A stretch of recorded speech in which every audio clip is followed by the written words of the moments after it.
Graça e paz, queridos irmãos, um ótimo dia a todos. Hoje, dia 21 de outubro de 2025, e nosso devocional diário está em João, no capítulo de número 5. Mais um capítulo espetacular, e vamos ver aqui o terceiro sinal que Jesus faz. E esse lá em Jerusalém. Quando Jesus chega em Jerusalém, diz o versículo 1, ele vai até um lugar, um tanque chamado Betesda em hebraico, e esse tanque tinha 5 alpendres. Tinha uma multidão de doentes, enfermos, cegos, mancos, muitas pessoas esperando o movimento da água, porque havia ali a ideia de que quando aquela água se movimentava, quem caísse primeiro na água seria curado. E ali tinha um homem, 38 anos ele estava enfermo, e ele tinha ouvido falar que isso acontecia, então ele foi para ali, claro, para ele poder ser curado.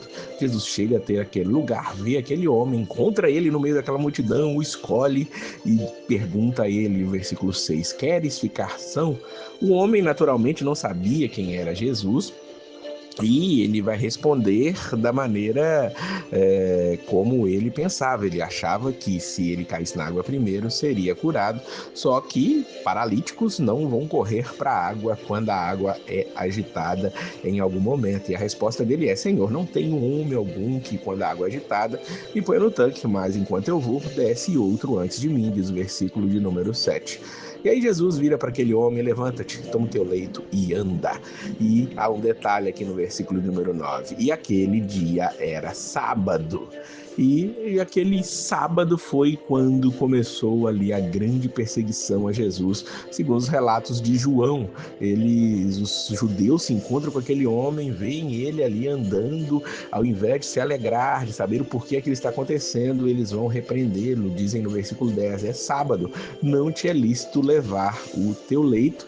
E fica claro para nós no versículo 16 que por esta causa os judeus perseguiram Jesus e procuravam matá-lo, porque fazia estas coisas no sábado. É incrível como aqueles homens tinham o coração endurecido. Achavam que estavam com Deus, mas estavam longe de Deus. Seus corações ali estavam cauterizados, suas mentes enegrecidas ali pelo seu próprio pecado, pelo seu próprio orgulho, e infelizmente não enxergavam as maravilhas de Deus nas suas próprias vidas.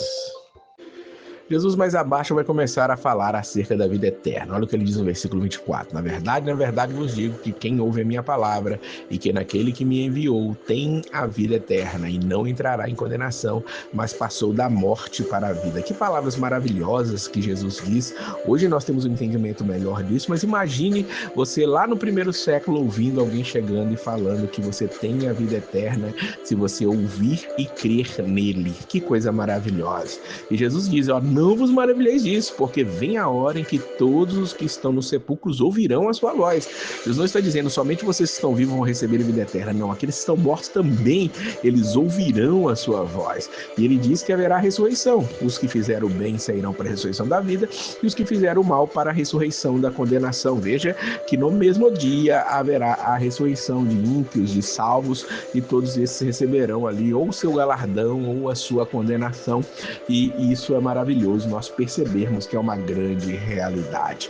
Jesus mais abaixo vai dizer que aqueles homens, fariseus, judeus, que não conseguiam crer nele, que estavam procurando matá-lo, eles examinavam as escrituras porque cuidavam ter nelas a vida eterna, o tema de Jesus. E são elas que dele testificavam, diz o versículo 39. No 40 ele diz, e não quereis vir a mim para terdes a vida. A única maneira de ter a vida eterna é vir a Jesus, e aqueles homens examinavam as escrituras, estudavam, viviam para isso, suas vidas eram totalmente voltadas, doutores da lei, então viviam debruçados ali sobre os pergaminhos, sobre os manuscritos ali da Torá, mas não conseguiram enxergar em Jesus essa pessoa, e Jesus vai condená-los exatamente nisso, neles estarem lendo ali os livros de Moisés. Olha os versículos 46 e 47, se vós cresceis em Moisés, crereis em mim, porque de mim escreveu ele, mas se não credes nos seus escritos, como crereis nas minhas minhas palavras. Jesus, ele pega pesado, ele confronta aquelas pessoas.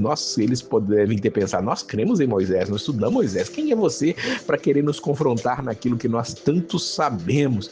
Mas Jesus diz, vocês não creem, porque se vocês crêem, vocês queriam em mim, porque Moisés falou de mim, Moisés escreveu sobre mim, Jesus está dizendo. Mas se vocês não creem nele, como vão crer na minha palavra? Jesus termina de falar com aqueles homens aqui neste momento. Nós possamos crer naquilo que as Escrituras dizem acerca de Jesus e compreender que ele veio.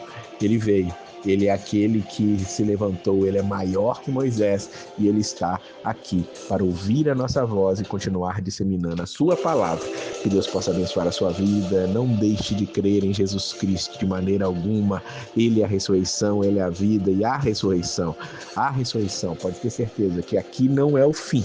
Há muito mais e estar com Cristo é o melhor. Que Deus abençoe e a paz do Senhor.